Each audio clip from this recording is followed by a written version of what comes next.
اعوذ باللہ من الشیطان الرجیم بسم اللہ الرحمن الرحیم لقد صدق اللہ رسولہ الرؤیا بالحق۔ اب ایک شبہ کا ازالہ ہو رہا ہے کہ کچھ لوگوں کو یہ خیال پیدا ہوا ہوگا کہ رسول کا تو خواب بھی سچا ہوتا ہے اور وحی کے درجے میں ہے۔ حضور نے ہمیں فرمایا تھا کہ میں نے خواب دیکھا ہے کہ ہم عمرہ کر رہے ہیں تو چلو، اور یہاں ہم عمرہ نہیں کر سکے تو رسول کا خواب جھوٹا ہو گیا۔ یہ اگر شک کسی کے دل میں پیدا ہوا تو اس کو ظاہر کر رہے ہیں کہ رسول کا خواب جھوٹا نہیں ہوا، یعنی یہ کہ اس میں جب حضور سے پوچھا بھی گیا آپ نے تو فرمایا تھا کہ ہم عمرہ کریں گے،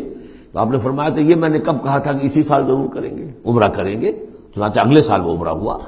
سن 7 میں اسے عمرہ قضا کہتے ہیں، جو صلح حدیبیہ میں طے ہو گیا تھا کہ اگلے سال آپ آئیے عمرہ کیجئے، تو عمرہ قضا جو ہے یہ عمرہ چونکہ رہ گیا تھا درمیان میں ہی بند ہو گیا، تو عمرہ قضا، اس عمرے کی قضا اگلے سال جو ہے سن 7 میں آپ نے دی، اور 3 دن تک قریش نے مکے کو خالی کر دیا، پہاڑوں پر چڑھ گئے اور مسلمان 3 دن تک مکے کے اندر مقیم رہے، انہوں نے اپنے اطمینان سے عمرہ ادا کیا۔ تو فرمایا لقد صدق اللہ رسولہ الرؤیا بالحق، اللہ نے بالکل سچا دکھایا خواب اپنے رسول کو، اس میں قطعاً کسی جھوٹ کا شائبہ نہیں۔ لَتَدْخُلُنَّ الْمَسْجِدَ الْحَرَامَ إِنْ شَاءَ اللَّهُ آمِنِينَ مُحَلِّقِينَ رُؤُوسَكُمْ وَمُقَصِّرِينَ لَا تَخَافُونَ، تم اے مسلمانوں لازماً داخل ہوگے مسجد حرام میں انشاءاللہ پورے امن کے ساتھ، آمنین بے کھٹکے، محلقین رؤوسکم ومقصرین، اپنے سروں کو حلق بھی کراؤ گے اور قصر بھی کراؤ گے۔ سر منڈوا دینا احرام کھولتے ہوئے یہ گویا کہ حلق ہے، اور چھوٹے بال کر دینا یہ قصر ہے۔ تو محلقین رؤوسکم ومقصرین لا تخافون، اور تمہیں کوئی اندیشہ نہیں ہوگا، یعنی جو ہو گیا اگلے سال کہ بالکل مکہ خالی، کوئی اندیشہ نہیں، کوئی مٹ بھیڑ نہیں، کسی طرف سے کوئی تانا نہیں، کوئی بری بات بھی سننے میں نہیں آئی، اور وہ سب لوگ جو ہیں وہ رہے اپنے پہاڑوں کے اوپر۔ فعلم ما لم تعلموا، تو اللہ جانتا ہے جو تم نہیں جانتے۔ فجعل من دون ذلک فتحا قریبا، تو اس کے بعد اللہ تعالیٰ نے ایک بڑی فتح رکھی ہے قریب،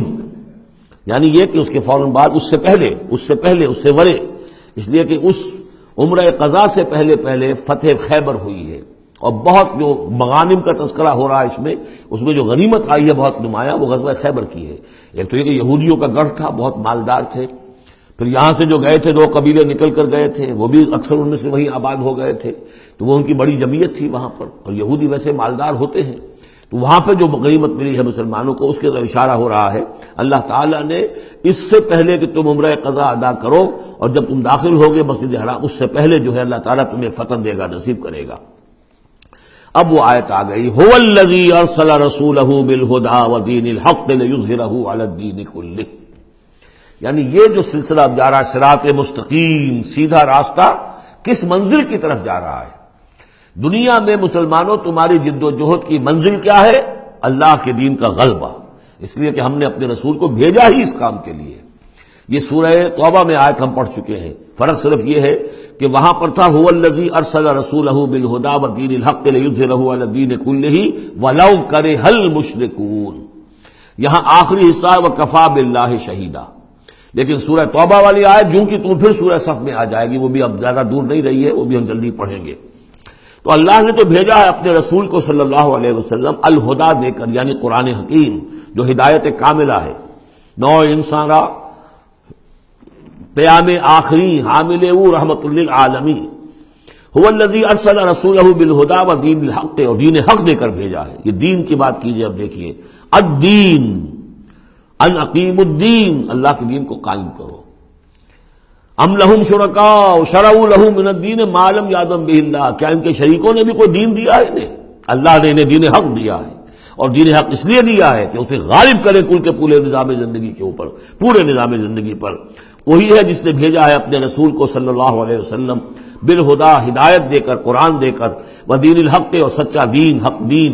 عادلانہ نظام زندگی دے کر، لیظہرہ علی الدین کلہ، تاکہ وہ غالب کریں اسے کل کے کل نظام زندگی پر، وکفی باللہ شہیدا، اور کافی ہے اللہ مدد کے لیے۔ عام طور پر ترجمہ یہاں پر گواہ کا کیا گیا ہے، آپ نے دیکھا ہوگا، لیکن یہاں اس لفظ شہید کا مطلب جو مدد کے ہے۔ اس کے لیے یہ کہ نوٹ کیجئے جو سورہ بقرہ کے 30 رکوع میں آیا تھا، فَإِن كُنتُمْ فِي رَيْبٍ مِّمَّا نَزَّلْنَا عَلَىٰ عَبْدِنَا فَأْتُوا بِسُورَةٍ مِّن مِّثْلِهِ وَادْعُوا شُهَدَاءَكُم مِّن دُونِ اللَّهِ إِن كُنتُمْ صَادِقِينَ، بلا لو اپنے مددگاروں کو اللہ کے سوا اگر تم سچے ہو۔ تو چونکہ اصل میں شہیدہ کے معنی تو ہے حاضر ہونا، شہیدہ یشہد، کسی کی موجودگی اور حاضری، جو موجود ہوتا ہے وقوع پر وہی صحیح گواہی دینے کا اہل ہے، اس لیے اس کے معنی گواہی کے پیدا ہو گئے، اور جو موجود ہو وہی آپ کی مدد بھی کر سکتا ہے، اس لیے اس کے معنی مددگار کے بھی ہیں۔ آپ کا کوئی دوست ہے، بڑا آپ کا بہی خواہ ہے، لیکن جب آپ پر کچھ ستم ہو رہا تھا، ظلم ہو رہا تھا، زیادتی ہو رہی تھی، وہ موجود ہی نہیں تھا بیچارہ، وہ کیا کرے گا؟ آپ کی مدد نہیں کر سکتا۔ تو مددگار بھی معنی ہے لفظ شہید کے۔ وَكَفَى بِاللَّهِ شَهِيدًا، اللہ کافی ہے مددگار کی حیثیت سے۔ صدق اللہ العظیم۔